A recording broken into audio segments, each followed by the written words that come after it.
আরেকটা খুব important topic নিয়ে আজকে বলছি, আশা করি মন দিয়ে শুনবে। প্রত্যেকের মনেই একটা প্রশ্ন, বিশেষ করে বিগিনার্সদের। তারা জিজ্ঞেস করে যে আচ্ছা স্যার, প্রত্যেকটা মাসেল গ্রুপের এক্সারসাইজ সপ্তাহে কদিন করা উচিত, কদিন করলে রেজাল্ট পাবো? তো আমার আনসার হচ্ছে, বিগিনার্সদের ক্ষেত্রে তারা দুটো করে বডি পার্ট একদিনে করতে পারে, কিন্তু রেস্ট দিতে হবে। দুদিন করলে একদিন রেস্ট, আবার দুদিন করলে আরেকদিন রেস্ট, এইভাবে করলে খুব ভালো রেজাল্ট পাবে। আর বিগিনার্সরা যখন এই ধরো ব্যাক করলে, ব্যাকের সাথে বাইসেপ করলে, চেস্ট করলে একদিন, চেস্টের সাথে আর্মস করলে একদিন, পুরো লেগ করলে একদিন, ব্যাক করলে, এরকমভাবে সাজিয়ে নিতে হবে। তো এটা করলে, এরকম করতে করতে যখন একটা জায়গায় গেলে,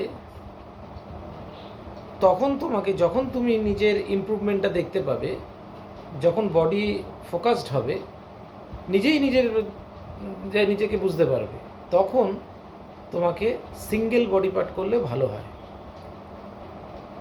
যেগুলো বিগ মাসেল কোনগুলো? ব্যাক, লেগ, এগুলো সপ্তাহে একদিন করলেই যথেষ্ট। আর যেগুলো ছোট গ্রুপের মাসেল, যেমন আর্মস তুমি সপ্তাহে দুদিন করতে পারো। ব্যাক আর লেগ এর রিকভারি হতে কিন্তু 4 দিন টাইম লাগে, 4 থেকে 5 দিন টাইম লাগে। তো ওই জন্য এটা সপ্তাহে একদিন করাই ভালো। চেস্ট একদিন করলে, চেস্ট সপ্তাহের শুরুতে আবার গিয়ে মাঝখানে করা যায়। আর্মস দুদিন করতে পারো। শোল্ডার একদিন করবে, শোল্ডারকে বেশি ট্রেস দেওয়া উচিত নয়। সবাই তো আর কম্পিটিশানের মোটিভেশন নিয়ে হয় না, যায় না, আর সবার দরকারও পড়ে না। যারা একদম সুন্দর হেলথ সাস্টেন রাখতে চাও, তাদের জন্য বলছি, এই ছকে করলে বডি সুন্দর থাকবে, সাস্টেন থাকবে। ঠিক আছে? তাহলে বোঝা গেল, বিগ মাসেলের এক্সারসাইজ সপ্তাহে একদিন করে করবে, আর স্মল গ্রুপের মাসেল সপ্তাহে 2 দিন করতে পারো, শুরুর দিকে একবার, মাঝখানের দিকে। এর সাথে নিউট্রিশনের দিকে খেয়াল দেবে। নিউট্রিশন মানে সাপ্লিমেন্ট বলছি না, খাওয়া দাওয়াটা ঠিক মতো করতে হবে, ঠিক খাবারটা খেতে হবে, যেটা তখন ওই সময় দরকার। হাবিজাবি খেলে হবে না, তবেই মাসেল গ্রোথটা হবে, তবেই শরীর ডেভেলপ হবে আস্তে আস্তে। আর আস্তে আস্তে হয়, একদিনে হয় না। তুমি যদি চাও যে আজকে এক্সারসাইজ করে এলে, আজকে চেস্ট করে এলে, এমন খেলে 4 দিনের খাবার একদিনে, ভাবলে বোধ হয় কালকেই বিশাল বড় চেস্ট হয়ে যাবে। না, আর বিশাল বড় চেস্ট হলেই দেখতে ভালো লাগে না। শরীরের স্ট্রাকচারের ওপর মানানসই একটা ব্যাপার আছে।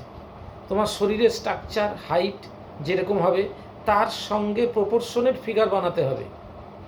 তুমি যদি স্বপ্ন দেখো ওই বডি বিল্ডারটা ওই রকম চেস্ট, ওই রকম আর্মস আমাকেও করতে হবে, না, ওর শরীরে ওকে ওটা ম্যাচ করেছে, ওর হাইট যেরকম, হ্যাঁ, সেই অনুযায়ী, ওর বডি খাঁচা অনুযায়ী ও ওটা মানানসই করেছে। তোমার বডি স্ট্রাকচার যেরকম, তোমার হাইট যেরকম, সেই অনুযায়ী তোমাকে বানাতে হবে। তোমার যদি ওই স্ট্রাকচারের উপরে যদি বেঢপ একটা লুক হয়ে যায়, তাহলে সেটা করে লাভ নেই, সেটা থাকবেও না, সেটা দেখতে বাজে লাগে। তোমাকে সবসময় মনে করতে হবে তোমার বডি স্ট্রাকচার যেরকম, তোমার হাইট যেরকম, সেই অনুযায়ী বডিটাকে তৈরি করতে। তোমার বডি অনুযায়ী হাত বিশাল একটা হয়ে গেল, তাহলে দেখতে তো বাজে লাগবে। পিঠ বিশাল করে ফেললে পেছন থেকে দেখতে ভালো লাগবে না। মানানসই একটা ব্যাপার আছে, তো এই দিকে ধ্যান রাখতে হবে। ঠিক আছে? তাহলে ক্লিয়ার করে দিলাম। তাহলে কদিন করে এক্সারসাইজ করবে, ক্লিয়ার হলো? তাহলে এটা ইনফরমেটিভ লাগলে সাবস্ক্রাইব করো, লাইক করো, আর কারুর যদি কোনো ব্যাপারে কোনো জিজ্ঞাসা থাকে আমাকে কমেন্ট করো, আমি আনসার দেবো। ওকে।